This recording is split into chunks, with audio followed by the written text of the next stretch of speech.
Boa noite, irmãos. Sejam bem-vindos à nossa reunião de oração. Hoje é quinta-feira, dia 19 de novembro. Nós estamos estudando os mais belos sermões do Senhor Jesus Cristo, o Sermão do Monte. E hoje nós vamos falar sobre a prática do jejum. E antes disso, eu gostaria de convidar os irmãos para orar. Senhor, obrigado por essa noite. Obrigado, ó Pai, por Tua palavra. Rogamos a Tua bênção sobre a mesma. Que o Seu Santo Espírito possa nos dar entendimento da mesma. Pedimos em nome de Jesus. Amém. Já falamos sobre o jejum e recentemente, assim como falamos da oração do Pai Nosso, o jejum também nós já estudamos, fizemos uma mensagem específica a respeito do jejum num culto de domingo à noite. Então, assim como na oração, nós vamos apenas passar brevemente pelo assunto. O jejum, ele faz prática de uma vida sobre a retidão pessoal. O jejum não é um ato forçado, obrigatório, mas é algo particular. O crente deve sentir o desejo de jejuar. Não é uma ordenança, mas uma prática pessoal.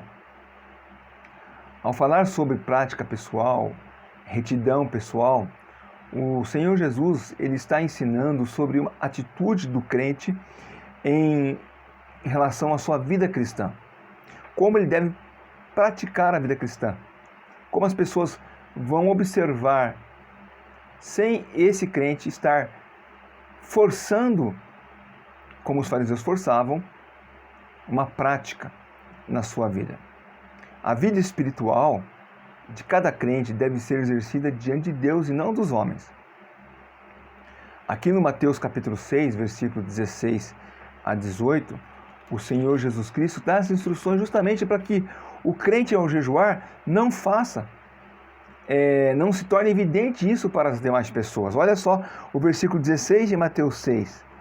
Quando jejuardes, não vos mostreis contristados como os hipócritas, porque desfiguram o rosto com o fim de parecer aos homens que jejuam. Em verdade vos digo que eles já receberam a recompensa. Tu, porém, quando jejuar, unge a cabeça e lava o rosto, com o fim de não parecer aos homens que jejuas, e sim a teu Pai em secreto. E teu Pai que vem em secreto te recompensará. Então, o Senhor Jesus Cristo ele está dizendo aqui para os discípulos, para eles não estarem evidenciando a prática do jejum diante dos homens. Por isso deveriam lavar o rosto, ungir a cabeça, para que os homens não percebessem, e eles não deveriam propagar que estavam jejuando. Comparando com o versículo 1 de Mateus 6, quando o Senhor Jesus Cristo diz: guardai de exercer a vossa justiça diante dos homens, com o fim de ser visto por eles. De outra sorte, não tereis galardão junto ao vosso Pai Celeste. Então, o cuidado é para não aparecer diante das pessoas, não ser evidência diante dos homens, mas ser visto por Deus. O que o Senhor Jesus fala nesse trecho acerca do jejum, ele é aplicável às questões da vida espiritual de todo crente. Não apenas a respeito do jejum, mas a respeito da oração, da leitura e meditação da palavra de Deus, da entrega dos dízimos e ofertas. Isso deve fazer parte da vida do crente como algo, uma disciplina espiritual e não algo forçado, algo obrigatório. Então, como discípulos do Senhor Jesus Cristo, nós não propagamos as práticas diante das pessoas, mas nos colocamos diante de Deus numa prática de piedade. Jesus, ele está ensinando aqui que a prática do jejum deve ocupar em não sermos vistos pelos homens, mas apenas por Deus. Jesus está condenando uma prática exibicionista dos publicanos e fariseus. Jesus condena esse tipo de prática, essa propaganda diante dos homens. Geralmente, a grande pergunta que se faz a respeito do jejum são duas. Qual é o papel do jejum na vida do crente? E onde essa prática encaixa dentro do ensinamento bíblico? De maneira geral, a resposta é que o jejum era uma prática do Antigo Testamento, foi dada ao povo de Israel, lá na lei de Moisés. Os filhos de Israel tinham recebido ordem de jejuar uma vez por ano, era no dia da expiação, Está lá em Levítico, capítulo 23, versículos 26 a 32. Vamos abrir lá, Levítico 23, versículo 26. Disse mais o Senhor a Moisés: mas aos 10 daquele mês sétimo será o dia da expiação. Tereis santa convocação e afligireis as vossas almas, trareis ofertas queimadas ao Senhor. Nesse mesmo dia nenhuma obra fareis, porque é dia da expiação, para fazer expiação por vós perante o Senhor vosso Deus. Porque toda alma que nesse dia se não afligir será eliminada do seu povo. Quem nesse dia fazer alguma obra, a esse eu destruirei do meio do seu povo. Nenhuma obra fareis, e estatuto perpétuo pelas vossas gerações em todas as moradas. Sábado de descanso solene vos será.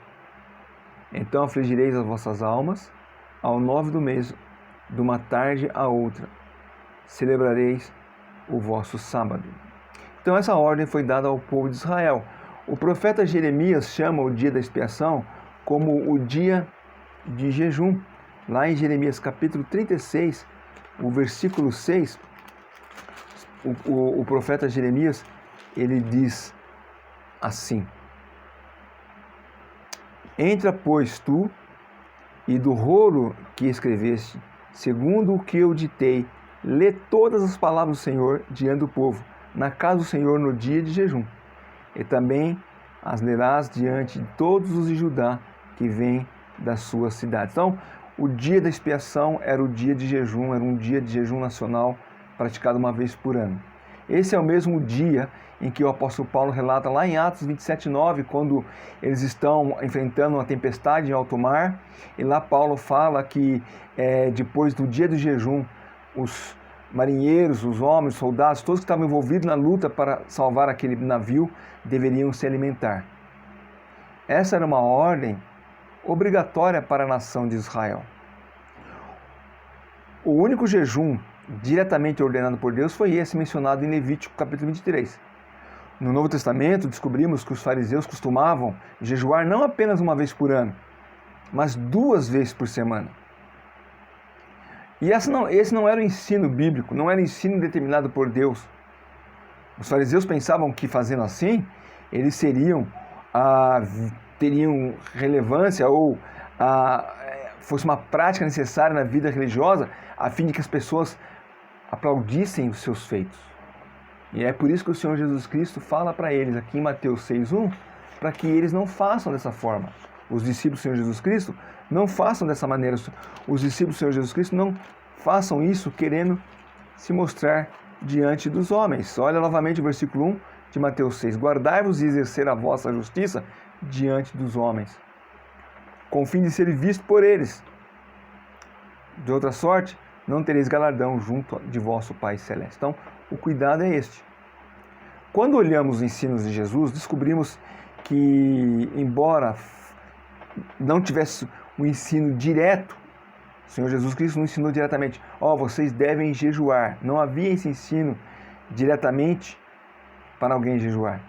Mas o Senhor Jesus, indiretamente, apoia a prática do jejum. O próprio Senhor Jesus Cristo, em Mateus 4:2, diz ali o texto que ele passou 40 dias jejuando no deserto. E em Mateus 9, o próprio Senhor Jesus Cristo também, quando ele está lá tratando com os discípulos, que os discípulos questionavam a respeito dos discípulos de João, olha o que diz em Mateus capítulo 9, versículo 14 e 15. Vieram, pois, os discípulos de João e lhe perguntaram: por que jejuamos nós e os fariseus muitas vezes, e os teus discípulos não jejuam? Respondeu Jesus: podem acaso estar tristes os convidados para o casamento enquanto o noivo está com eles? Dias virão, contudo, em que lhes será tirado o noivo, e nesse dia hão de jejuar.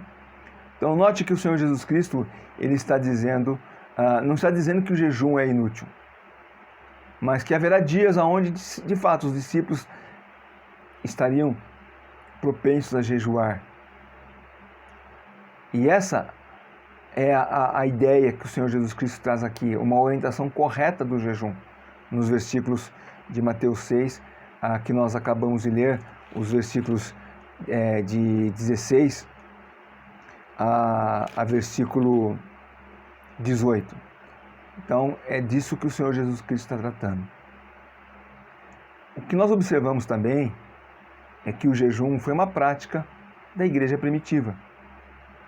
A igreja de Antioquia, por exemplo, quando foram para enviar Paulo e Barnabé na primeira viagem missionária, olha lá o texto de Atos, capítulo 13, versículo 2, nós vemos que, servindo eles ao Senhor, jejuando, disse o Espírito Santo: separa-me agora a Barnabé e a Saulo para uma obra que os tenho chamado. Então eles estavam em jejum quando o Espírito Santo separou Paulo e Barnabé para a primeira viagem missionária.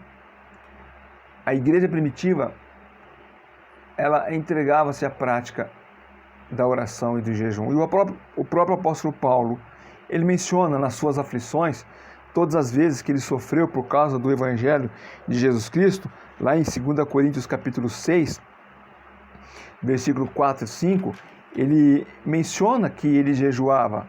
Ele diz assim, ele está falando a respeito de todos os sofrimentos que ele teve por causa do Evangelho, e no versículo 4 ele diz: pelo contrário, em tudo recomendando-nos a nós mesmo como ministros de Deus, na muita paciência, nas aflições, muita paciência, nas aflições, nas privações, nas angústias, nos açoites, nas prisões, nos tumultos, nos trabalhos, nas vigílias, nos jejuns. E aí ele vai falando a respeito do seu ministério, o quanto ele sofreu por causa da pessoa do Senhor Jesus Cristo, por causa do Evangelho do Senhor Jesus Cristo. Então o jejum era uma prática comum dos pais da igreja, dos primeiros crentes do Senhor Jesus Cristo. Também nós temos grandes servos de Deus ao longo da história que praticavam o jejum. Homens como, por exemplo, os irmãos Wesley, Charles e John Wesley, George Whitefield, são nomes de homens que tinham o jejum na prática da vida cristã. Como é que sabemos disso? Não é porque eles saíam propagando, mas testemunhas oculares puderam reportar que esses irmãos tinham como prática na sua vida o jejum. O povo de Deus sempre sentiu o jejum não somente como uma prática, mas como algo de grande valor em certas circunstâncias, não como uma prática obrigatória, mas como algo de valor em circunstâncias específicas. E então esse é o pano de fundo histórico que Jesus está instruindo os seus discípulos. E nós vamos ver o que consiste o jejum e o seu propósito. Todos nós sabemos, regra geral, que jejum é abstinência de alimentos com vista a algum propósito espiritual. A noção bíblica de jejum é que, por causa de certos objetivos, homens resolveram fazê-lo na busca de alvos especiais, como a oração, a meditação e a busca da vontade do Senhor em suas vidas. Alguma razão peculiar, situações específicas, não eram por qualquer motivo que eles estavam praticando o jejum. Alguns praticam não apenas o jejum de alimentos sólidos, mas também de líquidos, né? De sucos, vitaminas, até mesmo de água. Outros abrem mão de práticas de lazer ou coisas que lhe dão prazer pelo período em que estão jejuando. Mas, acima de tudo, é uma prática espiritual, pois se jejuarmos de maneira mecânica, obrigatória, para satisfazer um grupo de pessoas, ou meramente com a finalidade de jejuar sem um propósito específico, há pouco proveito nele. Em outras palavras, jejuar por jejuar, melhor então é não fazê-lo, não praticá-lo. Tem pessoas que falam, eu estou de jejum, e você fala, qual o propósito desse jejum? Não tem nenhum propósito não. Eu estou fazendo por questões só por fazer, né? Então o Senhor Jesus Cristo fala que esse tipo de prática não tem objetividade nenhuma. Qualquer coisa que fazemos por fazer, ela se torna uma rotina, assim como a leitura da Bíblia. A pessoa que lê a Bíblia por ler, se torna algo rotineiro sem proveito. Nós violamos o objetivo da prática do jejum ou da leitura da palavra de Deus quando fazemos apenas como algo rotineiro, como algo que se faz apenas para cumprir alguma coisa que está sendo exigido de nós. Então, é isso o que o Senhor Jesus Cristo ensina a respeito do jejum. Não deveríamos praticar o jejum com um fim em si mesmo, mas como parte integrante de uma disciplina pessoal, sem visar um propósito carnal, um propósito egoísta, por exemplo. E esse é um outro erro que a pessoa comete. Pessoa que jejua para conseguir um benefício divino. Como que se eu jejuando, Deus se torna obrigado a conceder a mim aquilo que eu estou pleiteando. Isso é uma prática errada. Pessoas que acham que com isso vão fazer Deus sentir penalizado. E Deus então vai se sentir obrigado a atender aquilo que você está pedindo. Pelo contrário, não devemos jejuar em busca de resultados diretos e imediatos. Se temos essa intenção de obter o favor de Deus, estamos querendo então controlar a vontade de Deus. Estamos violando a soberania de Deus. Deus é soberano, tem propósito, todas as coisas acontecem de acordo com os seus propósitos.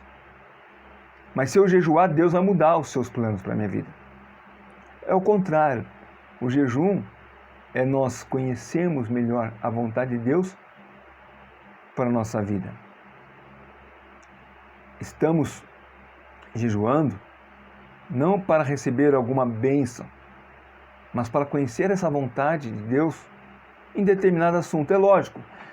Por exemplo, um irmão que está passando por uma provação muito grande, desemprego, saúde, e decide jejuar um dia específico para conhecer a vontade de Deus naquele assunto. É lógico que a vontade dele é ele ser curado, ele arrumar um emprego, mas ele quer conhecer qual é a vontade de Deus especificamente para ele naquele assunto. Então, é conhecer a vontade de Deus, e o valor do jejum, então, ele podemos dizer assim, ele é indireto e não direto. Eu vou jejuar para que Deus me dê um emprego. Eu jejuei hoje, amanhã estou empregado. Não, não é assim que acontece. Jejuamos, oramos, enviamos currículo, e aí então vamos pedir que Deus possa nos ajudar a compreender. E quando uma porta abre, nós entendemos que Deus é que abriu essa porta. Se temos a intenção de obter o favor de Deus, estamos enganando a nós mesmos. Quando eu ou você for jejuar, devemos fazer de maneira natural, não evidenciando aos outros como os fariseus faziam, ou buscando reconhecimento de que você é uma pessoa espiritual. Assim como eu falei na oração, a pessoa vai lá no quarto para orar, então põe uma plaquinha do lado de fora, silêncio, santo em oração. Não.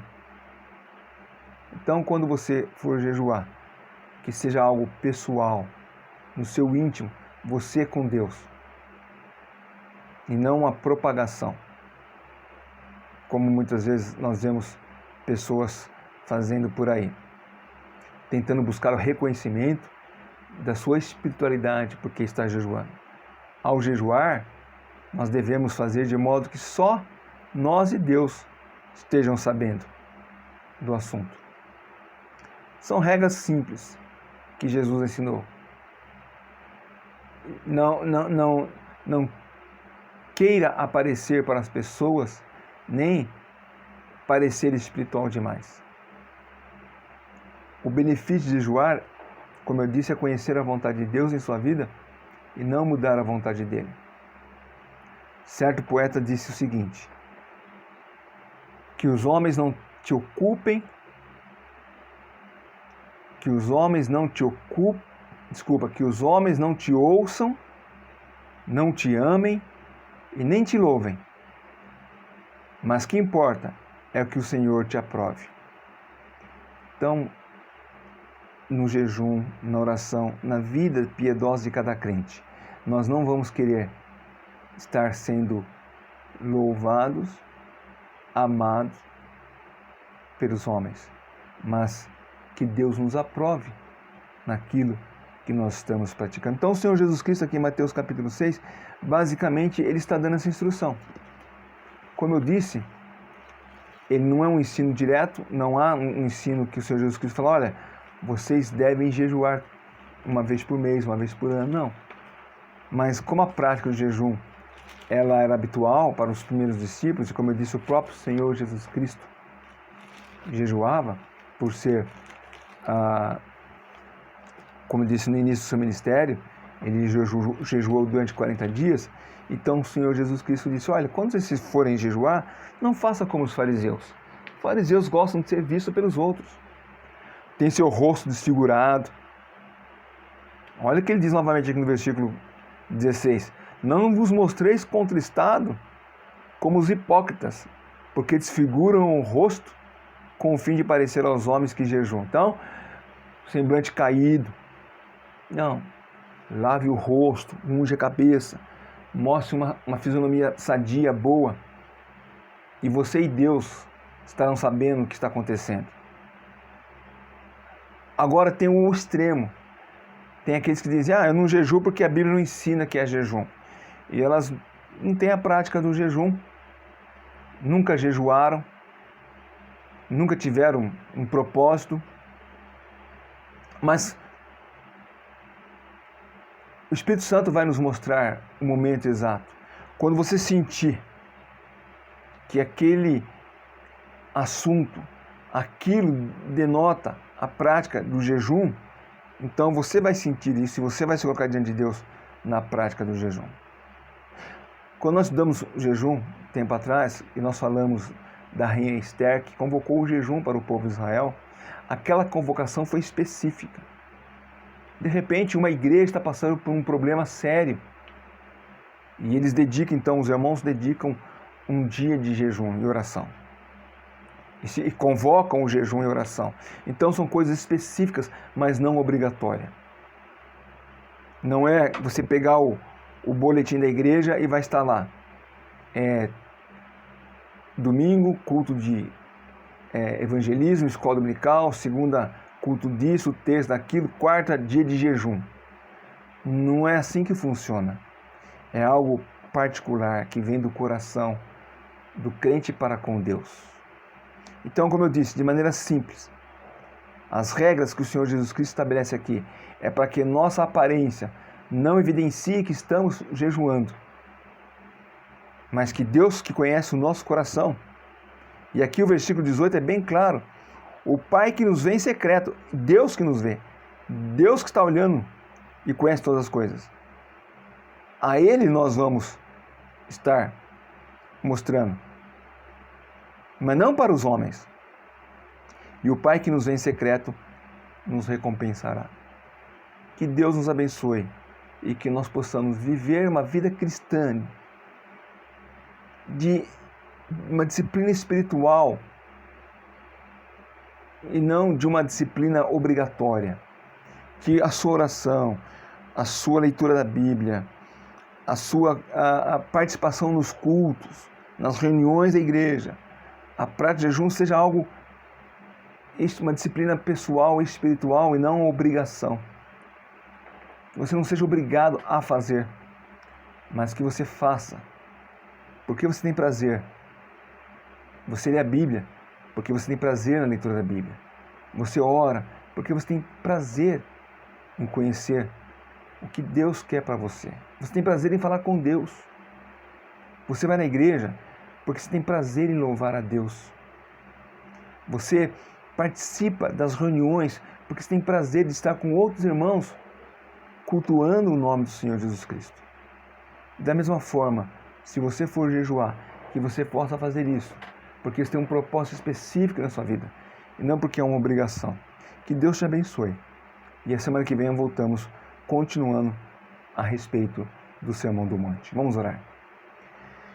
Senhor, obrigado, Pai, por essa meditação da Tua Palavra. Ó Pai, que nós tenhamos realmente vidas piedosas diante de Ti, não diante dos homens, ó Pai.